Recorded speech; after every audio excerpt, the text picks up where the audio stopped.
கூந்தை கருப்பு உடல்நல குறைவால நம்ம எல்லாரையும் விட்டு போயிட்டாரு.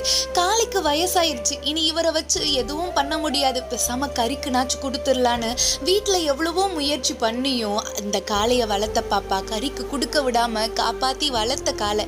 இல்லைன்னா இந்நேரம் நம்ம கருப்பு இறந்து 1 வருஷத்துக்கு மேல இருக்கும். 1 வருஷத்துக்கு மேலையும் அந்த காளைய கறிக்கு போக விடாம காப்பாத்தி வீட்டுல வளர்த்த காளை இன்னைக்கு வயது முதிர்வின் காரணமா உடல் நல குறைவால நம்ம எல்லாரையும் விட்டு போயிட்டாருன்னு நினைக்கும் போது மனசு ரொம்ப வலிக்குது. சரி, கறிக்கு தானே கொடுக்க கூடாது, கோயிலுக்குனாச்சும் வளரட்டும்னு சொல்லி அந்த பாப்பாவை வற்புறுத்தி கோயிலுக்கு கூட்டு போய் காளையை விட்டுருக்காங்க. அடுத்த நாள் ஏலத்துல வந்துட்டு காளையை வந்துட்டு எடுக்க முயற்சி பண்ணி மணப்பாறை கூட்டு போகும்போது அந்த செய்தி தெரிஞ்ச உடனே மறுபடியும் காசு கொடுத்து இந்த பாப்பாவே இவங்க வீட்டு சார்பா வற்புறுத்தி ஏலத்துல காசு கொடுத்து மறுபடியும் கருப்பாவை கூப்பிட்டு வீட்டுல வளர்த்த காளை.